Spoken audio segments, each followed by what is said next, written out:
दीवार पर टंगी सास। पंजाबी में कहावत है, सास चंगी होवे या ते दीवार ते टंगी होवे। संगीता की शादी भी एक ऐसे ही घर में होती है जहां उसकी सास दीवार पर टंगी होती है।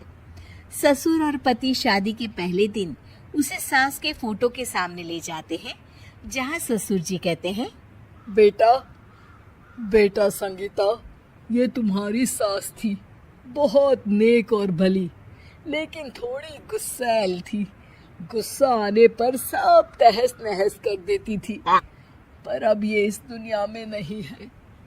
हाँ संगीता, माँ होती तो तुम इनकी कोई बात टाल नहीं सकती थी, वरना तो माँ घर में भूचाल ले आती।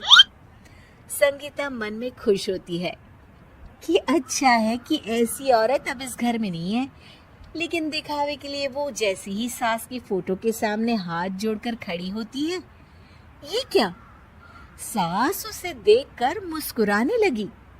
संगीता आंखों को मलकर एक बार फिर से देखती है, लेकिन फिर सास के चेहरे का भाव, भंगिमा यानी एक्सप्रेशन बिल्कुल बदले होते हैं।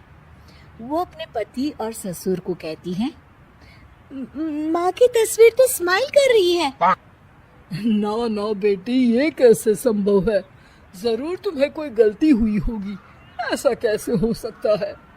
लगता है तुम शादी की सारी फॉर्मेलिटी करते करते थक गई हो, तुम्हें आराम की जरूरत है संगीता। खैर, सारे संगीता की बात को इग्नोर कर कमरे में चले जाते हैं। वैसे सास की फोटो पर एक्सप्रेशन एक के बाद एक बदलते ही रहते हैं। सुबह होती है, पति और ससुर को काम पर भेजकर संगीता कमरे की सफाई करने में लग जाती है कि तभी उसे आवाज आती है, टेबल ठीक से साफ करो। ऐसे भी कोई टेबल साफ करता है? इससे अच्छा तो ये गंदा ही था। किसी औरत की आवाज सुन संगीता दंग रह जाती है और सोचने लगती है कि आवाज कहाँ से आई। आवाज को नजरअंदाज कर वो फिर से अपना काम करना शुरू करती है, लेकिन इस बार तो आवाज बिल्कुल उसके कान के पास से आती है। मेरा घर है ये, जब तक मैं थी चमका कर रखती थी, हर एक चीज शीशे की तरह थी। तुम्हें तो ना सफाई आती है ना कुछ पता है। क्यों तुम्हें मेरे घर की जिम्मेदारी दे दी गई है? पता नहीं तुमने मेरे बेटे को क्या दिखाई दिया। मैं होती तो एक से बढ़कर एक लड़कियों की लाइन लगा देती। अब संगीता को समझने में देर नहीं लगी कि ये आवाज किसी और की नहीं बल्कि उसकी सास की है, जो दीवार पर टंगी है। वो उसके पास जाती है और कहती है, नमस्ते सासू माँ, मुझे तो कल ही लग रहा था कि दीवार में कुछ काला है। वो दीवार नहीं, दाल होती है पगली। सही पकड़े हैं सासू माँ। तो क्या हो गया आपको जो आप यहाँ भी चैन से नहीं बैठी हैं? सुना मैंने आपका व्यवहार काफी गुस्से वाला था। चुप रह तू, ज्यादा बकर बकर ना कर। घर का काम करना तो आता नहीं, आई है मुझसे बहस करने। हाँ देखी सासू माँ, मैं आपसे साफ साफ कह देती हूँ, मुझसे पंगा लेने की कोशिश मत करिएगा। तभी पीछे से संगीता का पति आता है। अरे संगीता, किससे बात कर रही हो? कौन है वहाँ? संगीता की सास की फोटो फिर से पहले जैसी हो जाती है।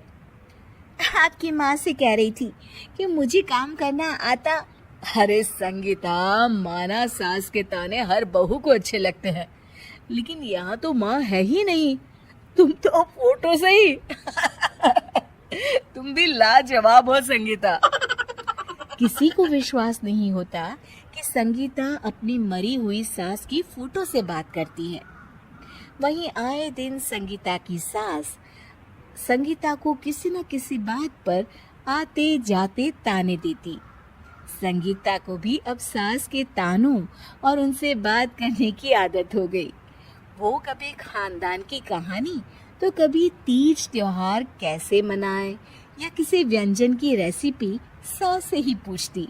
सारा दिन घर में अकेली संगीता की सास अब उसके लिए तानों के साथ पक्की साथी की तरह भी रहने लगी थी, जो किसी और को नहीं बल्कि संगीता को ही सुनाई देती।